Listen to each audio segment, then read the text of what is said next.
നമസ്കാരം. നാരായണ ഗുരുവിൻ്റെ ആത്മോപദേശ ശതകം 100 ധ്യാനങ്ങൾ.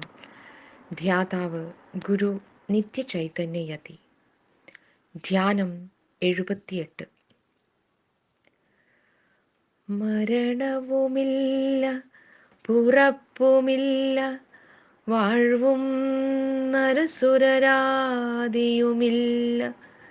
നാമരൂപം മരുവിലമർന്ന മരീചി നീരുപോൽ നിൽപ്പൊരു പൊരുളാം പൊരുളല്ലിതോർത്തിടേണം.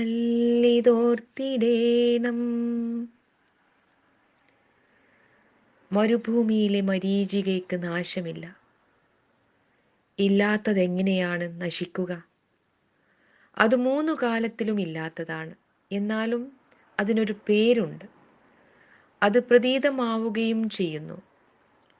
ഈ ലോകവാഴ്വിന് വിസ്തൃതി ഉണ്ടാക്കിക്കൊടുക്കുന്നത് ഭൂതകാല ചരിത്രവും ഭാവിയെപ്പറ്റിയുള്ള സങ്കല്പങ്ങളുമാണ്. എന്താണ് ഭൂതകാല ചരിത്രം എന്ന് പറയുന്നത്? കുറേ പേരുകളും അവയെ ദൃഷ്ടാന്തീകരിക്കുന്ന ചിത്രങ്ങളും മാത്രമാണ്. ഭാവി എന്ന് പറയുന്നത് ഇനിയും ജനിച്ചിട്ടില്ലാത്ത കുട്ടിയെ സങ്കല്പിച്ച് അതിന് നാമകരണം നടത്തി മനസ്സിൽ വെച്ച് ലാളിക്കുന്ന ഏർപ്പാടാണ്. ഈ ഭൂതകാല സ്മരണയും ഭാവിയെ പറ്റിയുള്ള സങ്കല്പവും എവിടെയാണ് നിലനിൽക്കുന്നത്? വർത്തമാനത്തിൽ.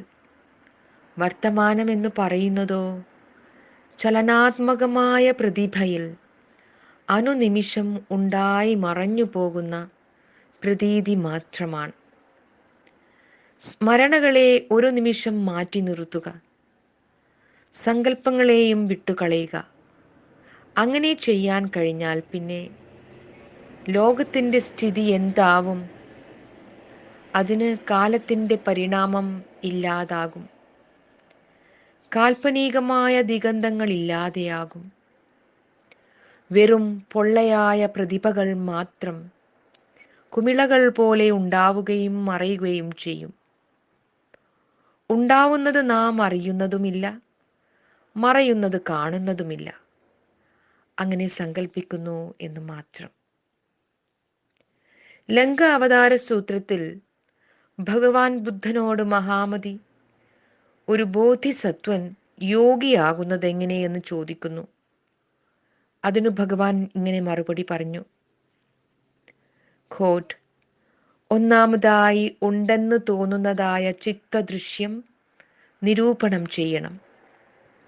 ജനനവും വാഴ്വും മരണവും ഉണ്ടെന്നുള്ള ധാരണ ദൂരീകരിക്കണം. പ്രപഞ്ചപ്രതീതി മനോജന്യമാണെന്നും കാര്യകാരണ പ്രസക്തി ഇല്ലാത്തതാണെന്നും അറിയണം. തത്വഗ്രഹണം കൊണ്ട് പ്രബോധവാനാകണം.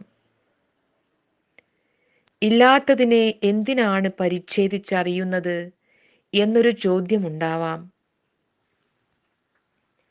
ഇല്ലാത്തതിൽ മുഴുകി ജീവിക്കുന്നവനെ ഏതൊരു മാസ്മരികതയാണ് അതിനെ പ്രേരിപ്പിക്കുന്നതെന്നും അറിയണം. ഇല്ലെന്ന് പറഞ്ഞതുകൊണ്ട് മാത്രം മനസ്സിൻ്റെ ഭ്രമബുദ്ധി തീരുകയില്ല. ഒന്നുമില്ലെങ്കിൽ പിന്നെ കാണുകയും കേൾക്കുകയുമെല്ലാം ചെയ്യുന്നത് എന്തുകൊണ്ട്? ഒട്ടും ജലമില്ലാത്തിടത്ത് ജലമുള്ളതുപോലെ തോന്നാനുള്ള സാധ്യത പോലെ അറിവിലും ഒരു സാധ്യതയിരിക്കുന്നു. അതിൻ്റെ സത്യം നിഷേധിക്കപ്പെടേണ്ടതാണ്.